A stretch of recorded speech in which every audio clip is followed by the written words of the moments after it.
ফিলিস্তিনের প্রতি সংহতি জানিয়ে বিএনপি র্যালি, অবিলম্বে ইসরায়েলি গণহত্যা বন্ধের দাবি, বিশ্ব মোড়লদের সমালোচনা।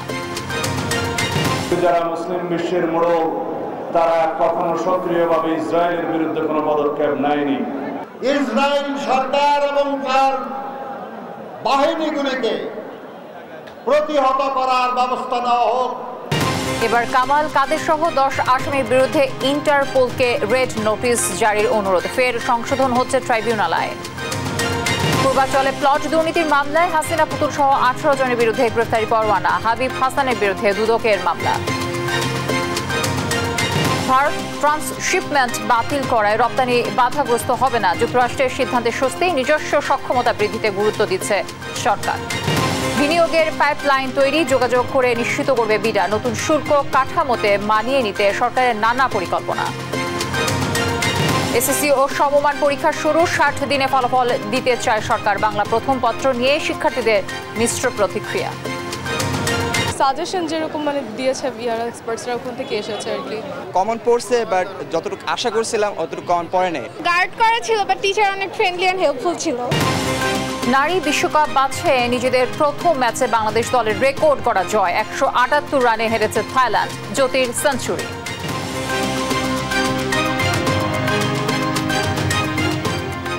দর্শক, আমন্ত্রণ সংবাদ সন্ধ্যায়, শুনছিলেন শিরোনামগুলো, সঙ্গে রয়েছে আমি তানজিয়া জুথি। ইসরায়েলি গণহত্যা বন্ধ ও ফিলিস্তিনিদের অধিকার রক্ষায় বিশ্ব মুসলিমকে ঐক্যবদ্ধ প্রতিবাদের আহ্বান জানিয়েছে বিএনপি। বৃহস্পতিবার বিকেলে নয়াপল্টনে সংহতি র্যালি পূর্ব সমাবেশে এই আহ্বান জানায় দলটির শীর্ষ নেতারা। বলেন, গাজায় ইসরায়েলি গণহত্যা শুধু ফিলিস্তিনিদের ওপর অত্যাচার নয়, পুরো মুসলিম বিশ্বকে ধ্বংসের পায় তারা। কিন্তু ক্ষমতা টিকিয়ে রাখতেই বিশ্বের মুসলিম নেতারা নিশ্চুপ। বিস্তারিত জানাচ্ছেন আমাদের সহকর্মী নিয়াজ মোর্শেদ।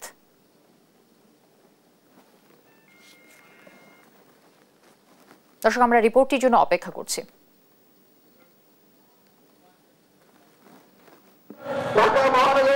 বৃহস্পতিবার দুপুর থেকে রাজধানীর নয়াপল্টন এলাকা যেন হয়ে ওঠে এক টুকরো ফিলিস্তিন।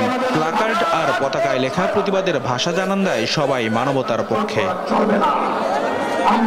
কোনো রাজনৈতিক স্লোগান নয়, সবার কণ্ঠে শুধু বিশ্ব মানবতার আবাহন। দলমত নির্বিশেষে সবাই জড় হয় বিএনপির আয়োজনে ফিলিস্তিনি সংহতি র্যালিতে। সংক্ষিপ্ত সমাবেশে বিএনপি নেতারা বলেন, ফিলিস্তিনিদের পক্ষে পুরো বাংলাদেশ থাকলেও একটি অংশ বিশৃঙ্খলা সৃষ্টি করছে। এমন শক্তি বাংলাদেশে আছে যারা আমাদের মতের সঙ্গে একমত না, তারাই আন্দোলনটাকে দুর্বল করার জন্য আমাদের এই আন্দোলনে বিশৃঙ্খলা সৃষ্টির চেষ্টা করবে। যে দেশের সাথে নাই, আমেরিকা চলে আসছে, যে দেশের সাথে নাই তারা থেকে যেন হুঙ্কারে উঠছে না। সারা বিশ্ব যেন ইসরায়েলি এই ধরনের মানবতা নৃশংস প্রশাসন কর্মকাণ্ডের বিরুদ্ধে প্রতিবাদের ঝড় উঠছে না কেন। আর ইসরায়েলি গণহত্যা শুধু ফিলিস্তিনিদের উপর নয়, বিশ্ব মুসলিমকে ধ্বংসের পায়তারা বলেও জানান তারা। যদি আমরা যারা কর্মের সহযোগী তাদের বিরুদ্ধে ব্যবস্থা যদি আমরা না নেই, ইসরায়েলের শাসন এই অত্যাচার চলতেই থাকবে। পতিত আওয়ামী লীগ সরকারের সঙ্গে ইসরায়েলের সখ্যতার সমালোচনা করেন বিএনপি নেতারা। গণহত্যা নিয়ে জাতিসংঘ ও বিশ্ব নেতাদের ভূমিকা নিয়েও প্রশ্ন তোলেন তারা। আওয়ামী লীগ ইসরায়েল থেকে আড়ি পাতার যন্ত্র কিনে এদেশের রাজনৈতিক কর্মী সহ সামাজিক কর্মী, মানবাধিকার কর্মীদের জনগণের বিরুদ্ধে আড়ি পাতার যন্ত্র কিনে তারা যে নির্যাতন নিপীড়নের সূচনা করেছে তার সাথে ইসরায়েল জড়িত, ইসরায়েলের সাথে আওয়ামী লীগ জড়িত। সমাবেশ শেষে সংহতি র্যালি বের হয়। কাকরাইল মোড়, শান্তিনগর, মৌচাক, মগবাজার মোড় হয়ে বাংলা মোটর গিয়ে শেষ হয় র্যালিটি। নিয়াজ মোর্শেদ, দেশ টিভি, ঢাকা। জুলাই আগস্টের গণ আন্দোলনে সংঘটিত গণহত্যার মামলায় ওবায়দুল কাদের, আসাদুজ্জামান খান কামাল, শেখ তাপস, মোহাম্মদ এ আরাফাত, নানক, হাসান মাহমুদ, নওফেল সহ 10 জনের বিরুদ্ধে ইন্টারপোলে রেড নোটিশ জারির আবেদন পাঠানো হয়েছে। সেই সঙ্গে আন্তর্জাতিক অপরাধ ট্রাইব্যুনাল আইনে আনা হচ্ছে নতুন সংশোধনী। ট্রাইব্যুনালে এ পর্যন্ত 339টি মামলায় গ্রেফতার হয়েছে 54 জন। দেশের স্বার্থেই এ বিচার শেষ করা দরকার বলে মত দিয়েছেন চিফ প্রসিকিউটর তাজুল ইসলাম। বিস্তারিত জানাচ্ছেন সাবরিনা মজুমদার। বৃহস্পতিবার সাংবাদিকদের সঙ্গে মতবিনিময় সভা করে আন্তর্জাতিক অপরাধ ট্রাইব্যুনালের প্রসিকিউশন টিম। শুরুতে সংশোধিত ট্রাইব্যুনাল আইনের ওপর মূল বক্তব্য উপস্থাপন করেন প্রসিকিউটর সাইমুম রেজা তালুকদার। এরপর ট্রাইব্যুনালের তদন্ত কাজের অগ্রগতি তুলে ধরেন প্রসিকিউটর কাজী এমএইচ তামিম। পরে সাংবাদিকদের বিভিন্ন প্রশ্নের জবাব দেন চিফ প্রসিকিউটর তাজুল ইসলাম। জানান, শেখ হাসিনা ছাড়াও নতুন করে 10 জনের বিরুদ্ধে ইন্টারপোলের রেড নোটিশ জারির আবেদন করা হয়েছে, যেখানে আছেন আওয়ামী লীগের সাধারণ সম্পাদক ওবায়দুল কাদের, সাবেক স্বরাষ্ট্রমন্ত্রী আসাদুজ্জামান খান কামাল সহ প্রভাবশালী ব্যক্তিরা। আমরা যাদের বিরুদ্ধে আজকে এই রেড নোটিশ অথবা ইন্টারপোলের মাধ্যমে রেড নোটিশ জারি করার জন্য পাঠিয়েছি তারা হলো mister Obaidul Quader, mister Asaduzzaman Khan Kamal, mister AKM Mozammel Haque, Mohammad Hasan Mahmud, Jahangir Kabir Nanak, Sheikh Fazle Noor Taposh, Mohibul Hasan Chowdhury Naufel, Nasrul Hamid Bipu, Mohammad Ali Arafat এবং তারিক আহমেদ সিদ্দিকী। আন্তর্জাতিক অপরাধ ট্রাইব্যুনালে এ পর্যন্ত 339টি মামলা হয়েছে, যেখানে মন্ত্রী, এমপি, পুলিশ ও সেনা কর্মকর্তা সহ আসামি 141 জন, যার মধ্যে শেখ হাসিনা সহ 87 জন পলাতক আর গ্রেফতার আছেন 54 জন। বিচার কাজ সুষ্ঠু করতে ট্রাইব্যুনাল আইনের ওপর আরও কিছু সংশোধনী আনা হচ্ছে, যেখানে কাউকে গ্রেফতারে কর্তৃপক্ষের অনুমতি লাগবে না এমন বিধান রয়েছে। আইন অনুযায়ী আমাদের বিচার প্রক্রিয়াকে স্মুথ করার জন্য যে সমস্ত জায়গায় নেসেসারি অ্যামেন্ডমেন্ট দরকার সেগুলোকে একসাথে আইডেন্টিফাই করে রুলস অফ প্রসিডিওর অ্যামেন্ডমেন্ট হবে এবং এটার জন্য কোনো অর্ডিন্যান্স জারির প্রয়োজন হবে না। যারা মানবতা বিরোধী অপরাধের সাথে সম্পৃক্ত এবং আমাদের তদন্ত সংস্থা যাদের সম্পৃক্ততা পাবে আইন অনুযায়ী তাদের গ্রেপ্তার করা হবে। জুলাই আগস্ট আন্দোলনে গণহত্যার সঙ্গে সরাসরি জড়িত নির্দেশদাতা, পরিকল্পনাকারী, অর্থদাতাদের বিচারে সব তথ্য একসঙ্গে করে মামলা প্রস্তুতের কথা জানায় প্রসিকিউশন। সাবরিনা মজুমদার, দেশ টিভি, ঢাকা। পূর্বাঞ্চলে রাজুকের প্লট দুর্নীতি মামলায় সাবেক প্রধানমন্ত্রী শেখ হাসিনা ও তার মেয়ে সাইমা ওয়াজেদ পুতুল সহ 18 জনের বিরুদ্ধে গ্রেফতারি পরোয়ানা জারি করেছে আদালত। মামলার পরবর্তী শুনানি হবে 4 মে। এদিকে অবৈধ সম্পদ অর্জন ও 28টি ব্যাংক হিসেবের মাধ্যমে 310 কোটি টাকার বেশি সন্দেহজনক লেনদেনের অভিযোগে সাবেক সংসদ সদস্য হাবিব হাসানের বিরুদ্ধে মামলা করেছে দুদক। এনআই নাহিদের সঙ্গে নিয়ে বিস্তারিত জানাচ্ছেন আলিমুজ্জামান সাফওয়ান। ক্ষমতা অপব্যবহার করে পূর্বাঞ্চলের রাজুকের 10 কাঠার 6টি প্লট বরাদ্দে অনিয়ম দুর্নীতির অভিযোগে সাবেক প্রধানমন্ত্রী শেখ হাসিনা, তার মেয়ে সাইমা ওয়াজেদ পুতুল সহ 18 জনকে আসামি করে মামলা করে দুর্নীতি দমন কমিশন দুদক। তদন্তে এ বিষয়ে তথ্য প্রমাণ পাওয়ায় দুদকের আবেদনের প্রেক্ষিতে বৃহস্পতিবার বিচারক জাকির হোসেন গালিবের আদালত আসামিদের বিরুদ্ধে গ্রেপ্তারি পরোয়ানা জারি করে। এ নিয়ে পরবর্তী শুনানি হবে 4 মে। এজাহারে বলা হয়, আসামিরা পরস্পর যোগসাজশে ক্ষমতার অপব্যবহার করে প্লট বরাদ্দ প্রদান ও গ্রহণ করেন। ফ্যাসিস্ট হাসিনা ক্ষমতা থাকা অবস্থায় অবৈধভাবে সে নিজে এবং তার মেয়ে এবং তার ফ্যামিলি, শেখ রেহানা এবং শেখ রেহানার মেয়ে, ছেলে, তাদের বিরুদ্ধে তাদের নামে সে অবৈধভাবে সেখানে প্লট বরাদ্দের একটা সে তার ক্ষমতা অপব্যবহার করেছে এবং সেখানে শেখ পল্লী নামে একটি তারা পল্লীও ঘোষণা করেছে। আজকে সাবসিডি অ্যাকসেপ্ট হয় এবং তাদের বিরুদ্ধে গ্রেপ্তার পরোয়ানা জারি করা হয় এবং আগামী 5-4 তারিখে মামলাটি তারিখ ধার্য তারিখ নির্ধারণ করা হয়। এদিকে অবৈধ সম্পদ অর্জন ও 28টি ব্যাংক হিসাবের মাধ্যমে 310 কোটি টাকার বেশি সন্দেহজনক লেনদেনের অভিযোগে ঢাকা 18 আসনের সাবেক সংসদ সদস্য হাবিব হাসানের বিরুদ্ধে মামলা করেছে দুদক। জনাব মোহাম্মদ হাবিব হাসান, সাবেক সংসদ সদস্য, ঢাকা 18 সংসদ সদস্য হিসাবে দায়িত্ব পালনকালে অসাধু উপায়ে জ্ঞাত আয়ের উৎসের সাথে অসঙ্গতিপূর্ণ 5,90,00,000 টাকারও বেশি মূল্যের সম্পদ অর্জন ও দখলে রাখা এবং 28টি ব্যাংক হিসাবের মাধ্যমে 310 কোটি টাকারও বেশি অস্বাভাবিক এবং সন্দেহজনক লেনদেন করার অপরাধ অনুসন্ধানকালে প্রমাণিত হয়েছে। পর্যায়ক্রমে দুর্নীতিতে জড়িত অন্যান্যদের আইনের আওতায় আনা হবে বলেও জানান দুদক মহাপরিচালক। লন্ডারিং প্রতিরোধ 2012। আলিমুজ্জামান সাফওয়ান, দেশ টিভি, ঢাকা। ভারতে পলাতক শেখ হাসিনাকে ফেরাতে উদ্যোগ নেওয়ার কথা জানিয়েছেন স্বরাষ্ট্র উপদেষ্টা জাহাঙ্গীর আলম চৌধুরী। 5 অগস্ট লুট হওয়ার সব অস্ত্র এখনো উদ্ধার না হওয়ায় নিরাপত্তার জন্য এটি হুমকি হতে পারে বলেও আশঙ্কা করছেন তিনি। বৃহস্পতিবার সকালে আকস্মিক সিলেট মেট্রোপলিটন পুলিশের এয়ারপোর্ট থানা পরিদর্শন করে এসব কথা বলেন তিনি। এ সময় অস্ত্র উদ্ধারে সরকার চেষ্টা চালিয়ে যাচ্ছে জানিয়ে কেউ আইন নিজের হাতে নিলে ব্যবস্থা নেওয়ার হুঁশিয়ারি দেন উপদেষ্টা। পরে সুনামগঞ্জের শান্তিগঞ্জ থানা পরিদর্শন শেষে তিনি জানান, ভারতের সঙ্গে প্রত্যর্পণ চুক্তির আওতায় শেখ হাসিনাকে দেশে ফিরিয়ে আনার উদ্যোগ নেওয়া হবে। এ সময় দেশের আইনশৃঙ্খলা পরিস্থিতি আগের চেয়ে অনেক ভালো বলেও জানান স্বরাষ্ট্র উপদেষ্টা। ইন্ডিয়ার সাথে আমাদের একটা চুক্তি আছে যে যদি ক্রিমিনালদের হ্যান্ড ওভার করার একটা চুক্তি আছে, আমাদের সাথে একটা চুক্তি আছে। এই চুক্তির আন্ডারে হয়তো আনার চেষ্টা করা হবে। আমাদের তো নিজস্ব কিছু হাতিয়ারও তো আমরা হারাইছি, ওইগুলো তো আমাদের সব কটা উদ্ধার করা যায়। আমরা চেষ্টা করতেছি ওইগুলো উদ্ধার করার জন্য। ওইগুলো উদ্ধার হয়ে গেলে আইন শৃঙ্খলার পরিস্থিতি আরও ভালো। ভারত ট্রান্সশিপমেন্ট সুবিধা বাতিল করায় বাংলাদেশ বড় ধরনের কোনো সমস্যায় পড়বে না বলে জানালেন বাণিজ্য উপদেষ্টা শেখ বশিরউদ্দিন আহমেদ। বৃহস্পতিবার সচিবালয়ে তিনি সাংবাদিকদের জানান, নিজস্ব সক্ষমতায় প্রতিযোগিতায় যেন ঘাটতি না হয় সে লক্ষ্যে সরকার কাজ করছে। পণ্য রপ্তানিতে যুক্তরাষ্ট্র নতুন শুল্ক নীতি স্থগিত করায় বাণিজ্যে স্থিরতা ফিরবে বলেই মনে করেন বাণিজ্য উপদেষ্টা। নাফিয়া ফারজানার প্রতিবেদন।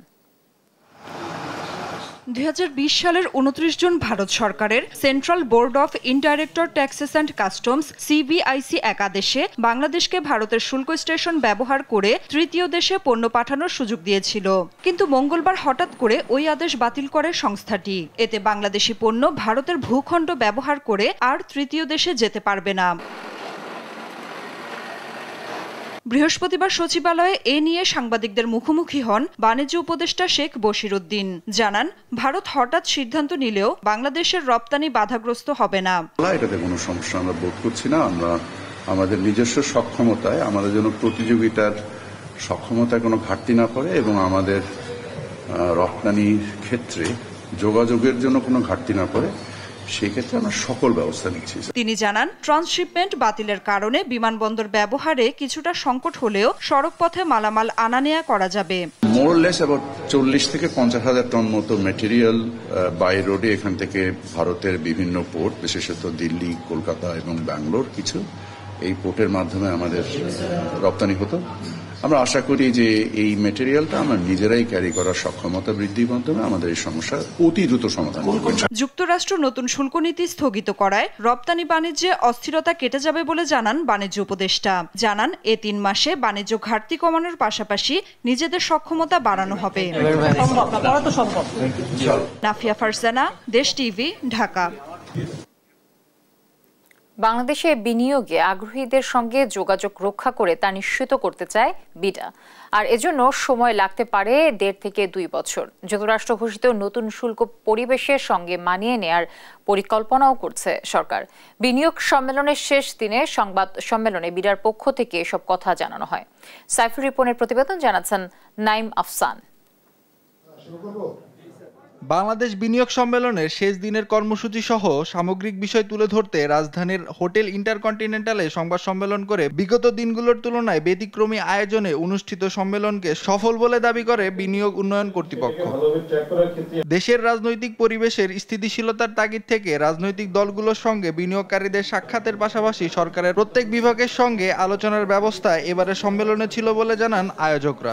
এই সামিটে কিছু সেমিনার বা আলোচনা সভা রাখা হয়েছে, তার চেয়ে বেশি জোর দেওয়া হয়েছে ওই সুযোগটা তৈরি করার জন্য, যাতে বিনিয়োগকারীরা এসে তারা যাদের সাথে কথা বলতে চান তাদের সাথে কথা যেন বলতে পারেন। ফলে সেমিনার বা সেশন যেগুলো হচ্ছে সেশনের পরেও একটা B2B অপশন রাখা হয়েছে।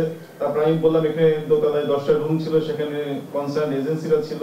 দেশের আমলাতান্ত্রিক পরিস্থিতির উন্নয়ন হয়েছে সেই বিষয়ে বিনিয়োগকারীরা এবার আশ্বস্ত হয়ে ফিরেছেন বলে দাবি করেন বিডার হেড অফ বিজনেস ডেভেলপমেন্ট। যদি আসলে আমাদের টপ লেভেলে দেখেন, আমাদের কিন্তু আসলে হাতে গোনা মাত্র কয়েকজন, 25 থেকে 26 জন অ্যাডভাইজার আছে। তার মানে কি আসলে আপনার ডিসিশনগুলো এখন মোর সেন্ট্রালাইজড হচ্ছে, আরো সহজ হচ্ছে।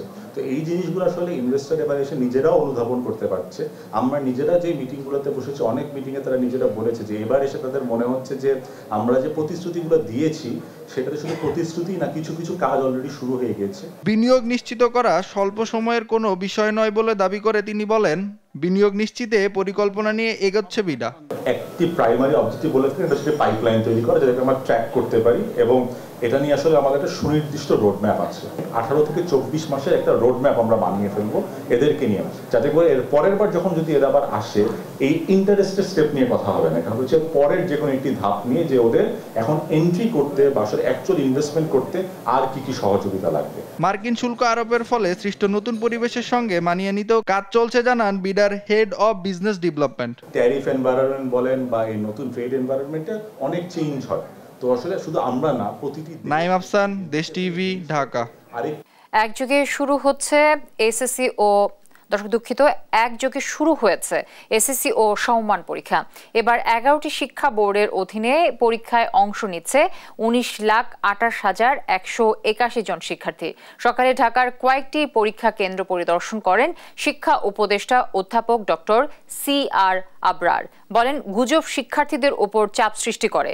অতীতে যেসব সূত্র থেকে প্রশ্নপত্র ফাঁস ও গুজব তৈরি হয়েছে সেগুলো নজরদারি চলছে। এ সময় 2 মাসের মধ্যে ফল প্রকাশের কথাও জানান তিনি। আরো জানাচ্ছেন তন্দ্রা তারুণ্য। কড়া নিরাপত্তার মধ্য দিয়ে একযোগে শুরু হয়েছে এসএসসি ও সমমান পরীক্ষা। এবার 3,715টি কেন্দ্রে মোট 19,28,181 জন শিক্ষার্থী পরীক্ষায় অংশ নিচ্ছেন, যা গেল বছরের তুলনায় প্রায় 1 লাখ কম। প্রথম দিন বাংলা প্রথম পত্র পরীক্ষা অনুষ্ঠিত হয়। নকলমুক্ত পরিবেশে নিশ্চিতে পরীক্ষা শুরুর 30 মিনিট আগেই কেন্দ্রে আসন গ্রহণ করেন শিক্ষার্থীরা। তবে পরীক্ষা 1 মাস দেরিতে শুরু হওয়ায় এবং রুটিন নিয়ে মিশ্র প্রতিক্রিয়া জানান অভিভাবকরা। একদিকে সুবিধা হয়েছে ওদের, ওরা সময় পেয়েছে, ওরা প্রিপারেশনটা আরো ভালোভাবে নিতে পারছে। আসলে দেরিতে হলে খারাপ, মানে মার্চে হয়ে যাওয়ায় ভালো ছিল, তো তখন রোজা ছিল, সঙ্গত কারণে হয়তো একটু পিছাইছে। মতিঝিল সরকারি বালক উচ্চ বিদ্যালয় পরিদর্শন করেন শিক্ষা উপদেষ্টা অধ্যাপক ডক্টর CR আবরার। পরে তিনি বলেন, প্রশ্নপত্র ফাঁস ও গুজব ঠেকাতে সামাজিক যোগাযোগ মাধ্যমে নজরদারি চলছে। 7 দিনের মধ্যে ফল প্রকাশের কথাও জানান তিনি। যেই সমস্ত সূত্র থেকে প্রশ্নপত্র ফাঁস অতীতে হয়েছে বলে জানা গেছে, আমরা চেষ্টা করেছি সেই সূত্রগুলো প্লাগ করা, যে সেখান থেকে যেন না হতে পারে। এই সার্বিকভাবে প্রশ্নপত্র ফাঁস সেটা একটা বিষয়, গুজব আরেকটা বিষয় ছিল। প্রশ্নপত্রগুলো নিয়ে যাওয়া, পরিবহন, উত্তরপত্র ফিরিয়ে আনা, সবই চ্যালেঞ্জ, এবং সেগুলোই আমরা যথেষ্ট রকমভাবে আমরা চেষ্টা করছি। পরীক্ষা শেষে প্রশ্নপত্র ও হলে শিক্ষকদের তদারকি নিয়ে মিশ্র প্রতিক্রিয়া জানায় পরীক্ষার্থীরা। সাজেশন যেরকম দিয়েছে এক্সপার্টসরা ওখান থেকে এসেছে আর কি, একদম আউট অফ সিলেবাস আসেনি। আলহামদুলিল্লাহ ভালো কোশ্চেন খুব ভালো ছিল। হ্যাঁ, কোশ্চেন কেমন ছিল? গার্ড করা ছিল, বাট টিচার অনেক ফ্রেন্ডলি এন্ড হেল্পফুল ছিল। হার্ড হয়েছে এন্ড কমন পড়ছে, বাট যতটুকু আশা করছিলাম অতটুকু কমন পড়ে নাই। আমরা যে সাজেশন পাইছি সেখান থেকে আমরা পুরোপুরি কমন পাই নাই। এটা আমাদের একটা ব্যর্থতা বা আমাদের একটা ব্যাড লাক বলতে পারেন। আগামী 13 মে শেষ হবে লিখিত পরীক্ষা। এরপর ব্যবহারিক পরীক্ষা নেওয়া হবে 15 থেকে 22 মে পর্যন্ত। তন্দ্রা তারুণ্য, দেশ টিভি, ঢাকা। ইসরায়েলি গণহত্যার প্রতিবাদ ও ফিলিস্তিনিদের প্রতি সংহতি জানিয়ে জেলায় জেলায় বিক্ষোভ মিছিল ও সমাবেশ করেছে বিএনপি। এসব কর্মসূচি থেকে গণহত্যা বন্ধে জাতিসংঘকে সহ বিশ্ব মহলকে সক্রিয় ভূমিকা নেয়ার আহ্বান জানান নেতারা। সহকর্মীদের পাঠানো তথ্য ছবিতে আব্দুল্লাহ আল মারুফের রিপোর্ট। ফিলিস্তিনবাসীদের উপর ইসরায়েলিদের বর্বরোচিত হামলা ও গণহত্যার প্রতিবাদে গাজীপুর মহানগর বিএনপির উদ্যোগে বৃহস্পতিবার বিকেলে বিক্ষোভ মিছিল হয়েছে। এতে মহানগরের বিভিন্ন ওয়ার্ড থেকে বিএনপি, যুবদল, ছাত্রদলের নেতাকর্মীরা অংশ নেন। রাফা ও গাজায় ইসরায়েলের বর্বরোচিত নৃশংসতার প্রতিবাদ ও নির্যাতিত ফিলিস্তিনবাসীদের প্রতি সংহতি প্রকাশ করে প্রতিবাদ মিছিল করেছে খুলনা জেলা ও মহানগর বিএনপি। শিববাড়ি মোড় থেকে বের হওয়া মিছিল বিভিন্ন সড়ক ঘুরে শেষ হয়। ইসরায়েলের প্রত্যেকটা পণ্য, শুধু পেপসি না, ইসরায়েলের যত রকম প্রোডাক্ট আছে আমাদের বয়কট করতে হবে। আমাদের মুসলিম জাতি হিসেবে আমাদের কর্তব্য যে আমাদের এই প্রতিবাদ জানানো, আমরা প্রতিবাদ জানাতে আসছি। কুমিল্লায় বিকেল 4টার দিকে মহানগর ও জেলা বিএনপির কার্যালয়ের সামনে থেকে প্রতিবাদ মিছিল শুরু হয়। কুমিল্লা মহানগর ও দক্ষিণ জেলা বিএনপির আয়োজনে মিছিলটি কান্দিরপাড় ভিক্টোরিয়া কলেজ রোড থেকে শুরু হয়ে রাজগঞ্জ হয়ে কান্দিরপাড় দলীয় কার্যালয়ে গিয়ে শেষ হয়। বরিশাল সদর রোডে বিএনপির দলীয় কার্যালয়ের সামনে প্রতিবাদ সমাবেশ করে দলটির নেতারা। এ সময় ছোট বড় মিছিল নিয়ে প্রতিবাদ সমাবেশে যোগ দেন বিএনপি ও অঙ্গ সংগঠনের নেতারা। আন্তর্জাতিকভাবে যুদ্ধের যে একটা নিয়ম জেনেভা কনভেনশনে যেটা উল্লেখ আছে, এটাকে তারা লঙ্ঘন করছেন। ওখানে যদি যুদ্ধের জন্য যাওয়া লাগে তাহলে আমাদের বিএনপির ছাত্রদল, যুবদল, স্বেচ্ছাসেবক দল, শ্রমিক দল প্রস্তুত। ফিলিস্তিনিদের প্রতি সংহতি জানিয়ে রংপুর, খুলনা, ময়মনসিংহ, চট্টগ্রাম, নোয়াখালী, ফেনী ও বগুড়া সহ বিভিন্ন জেলায় প্রতিবাদ মিছিল হয়েছে। নিউজ ডেস্ক, দেশ টিভি।